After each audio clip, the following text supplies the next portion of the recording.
Super 3 cars have the circuit to themselves for this 10-minute session. Gives them the opportunity to show us exactly what they've got speed-wise, and also not really having to be looking over their shoulder too much for fast Super 2 cars coming through in qualifying. So a split qualifying, as we've seen all year, it's worked really well. I think what makes his now 9 pole awards so impressive is that Brad Vaughan got the first one of the year. It's a fair fight back then, isn't it, when you look at it like that? At one point, Brad had his nose in front. That was a long time ago at Sydney Motorsport Park. Vaughan took pole for race 1. Car in front because you'll lose your front downforce. About as close as you dare.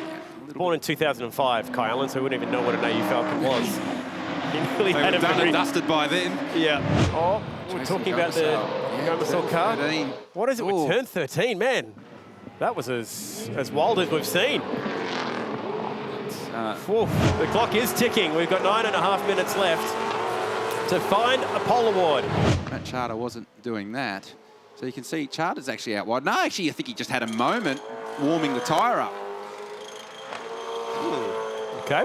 So pretty close, though. Pretty tight. Tyler Everingham, Matt Charter. Oh, it was actually Tyler Everingham's car, and then Andrew Mazuris comes in. Matt Charter has his moment on a cold tyre. All arguing over real estate at turn 9. As he goes in search of a 4th pole award of the year. Bringing it back to the stripe. If he gets it in this session, he will lock it away for the year, and he goes to the top. 120.9, first of the 20s. All the way to the fence. Did he lose any time in Sector 2? No. Purple sectors. For the man from North Queensland. 2 minutes to go. Jay Robotham now, quickest in practice.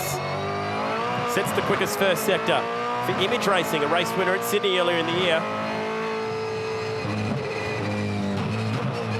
Zach Best sits 5th. He's on a good lap right now, as well as Tyler Everingham. Cameron Hill on an out lap.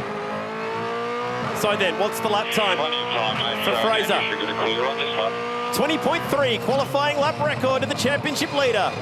Missed the last round at Bathurst because he was competing in the 1,000 as a wild card. Can Robotham sneak in there? It's a good lap. It's a 20.7.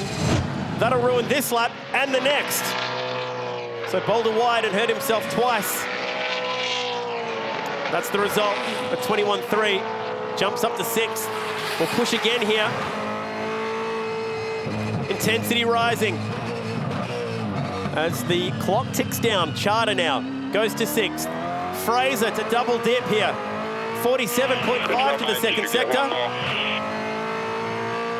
Oh, just not enough. The tyre not hanging on through 6 whole sectors. A 20.4 it is. Now it goes to Payne. Look how close that sector time is. 0.02 of a second. The last qualifying session we had here in 2020, Randall got pole by exactly that number, 0.002 from Brody Kostecki. If he gets the pole here, he'll wrap up the yearly Arm Roll Pole Award on 4 poles for the season. They won't be able to touch him from there. Can he get himself up on the front row and fight for this championship? He's 3rd in the points. He's 4th on the road right now. And he goes to the front row with a 20.4. Talk about a big game player. Gets the job done in Arm Roll qualifying. It's been a tough old day for Triple Eight with what happened earlier today in the GTs, but that'll turn their frown upside down. Declan Fraser on top by 24,000ths of a second. The young Queenslander, championship leader, with big pressure this weekend, takes his 3rd Arm Roll Pole Award of the year, and in doing so, ties Matt Payne on 3-all for the yearly tally. Well done to our Super 3 pole sitter, Kai Allen. We had all the Super 2 cars in front of all of the Super 3 cars for that one. And that was a very handy job for Declan Fraser. And rightfully, he's pretty happy about that one.